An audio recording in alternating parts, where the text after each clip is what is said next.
विभिन्न साधकों के मन में अक्सर ये सवाल आता है कि हम साधना करते समय में साबर मंत्रों को प्राथमिकता दें अथवा तांत्रोक्त मंत्रों को। जब हमारे पास तांत्रोक्त मंत्र और साबर मंत्र दोनों ही उपलब्ध हैं किसी एक समस्या के लिए या किसी एक सिद्धि के लिए, तो ऐसी स्थिति में हम किसका प्रयोग करें।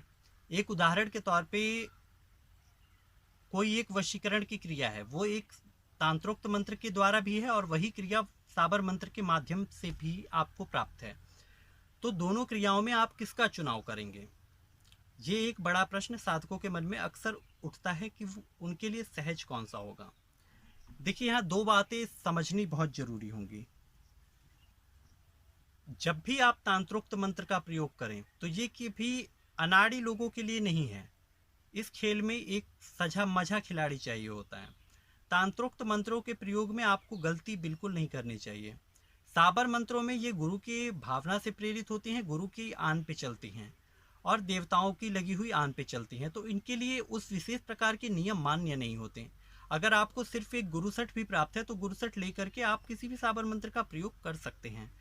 अगर आपको गुरु ने एक साबर मंत्र दिया है तो आप उस साबर मंत्र का तत्काल प्रभाव कर सकते हैं, क्योंकि तांत्रोक्त मंत्रों के प्रयोग में आपको विशेष समझदारी से सूझबूझ के साथ आपको निर्णय लेना होगा। अगर आप एक बगलामुखी का तांत्रोक्त मंत्र पूजन कर रहे हैं तो वहां आपको चूक के लिए माफी की नहीं है। वहां आपने गलती की तो आपका पूरा कार्य बिगड़ेगा, हो सकता है आपको दुष्परिणाम भी उसके भुगतने पड़े। किंतु साबर मंत्रों में अगर कोई काली माता का या किसी अन्य भैरव का, किसी अन्य देवी देवता का आपने कोई मंत्र प्राप्त किया है या कोई सुलेमानी मंत्र प्राप्त किया है जिसके माध्यम से आप वशीकरण कर सकते हैं, तो आप साबर मंत्रों की तरफ जा सकते हैं।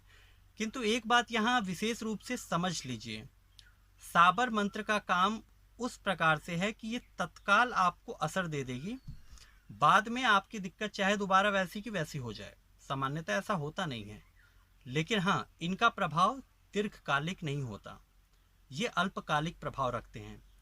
साबर मंत्रों के माध्यम से आपने धन प्राप्त करने के लिए एक प्रयोग किया, एक लक्ष्मी साधना की साबर मंत्र की, तत्काल धन प्राप्त होगा, ये तय है कि आपको तत्काल धन प्राप्त होगा।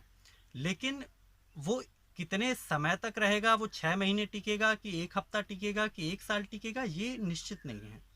किंतु तांत्रोक्त मंत्रों के माध्यम से अगर आपने यही सिद्धि प्राप्त की है तो वो बेशक आपको मिलने में 2 महीने समय और लग जाए, 2 महीने बाद आपके पास पैसा आएगा, लेकिन जब आएगा तो जाएगा नहीं, फिर आपसे वो पैसा कोई छीन नहीं पाएगा।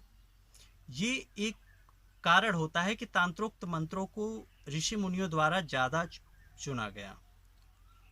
साबर मंत्रों को ग्रामीण लोगों को दिया गया ताकि ये लोग इसे सामान्य ढंग से कर सके, उन लोगों को जिनको विशेष समझ नहीं है। अब आदमी को आचमनी नहीं पता, चलो आचमनी नहीं करेगा, पृथ्वी पूजन नहीं करेगा, दिग्बंधन नहीं करेगा, संकल्प लेने में गलती करेगा, विनियोग नहीं करेगा, कर न्यास इत्यादि नहीं करेगा, तो उसके बाद वो सीधा मंत्र जपेगा। अब जब मंत्र जपेगा तो वो जो प्रभाव आना चाहिए, जो शुरू से एक संकल्प उठने से पहले से लेकर के आपके हवन होने तक के कार्य को करने के लिए जो एक परिपक्वता होनी चाहिए, वो नहीं मिलेगी। और अगर वो नहीं मिलेगी तो साधक साधना में पूर्ण रूप से सफल नहीं हो पाएगा।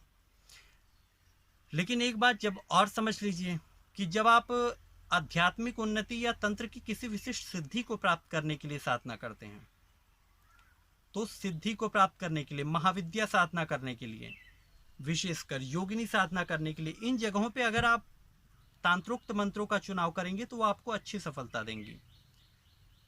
क्षेत्रीय देवी देवता, हनुमान जी, भैरव बाबा, काली माता, मसानी, मसान, शमशान जागरण, इस प्रकार के अगर आपको कार्य या साधना करनी है तो आप वहां पर साबर मंत्रों को चुनें।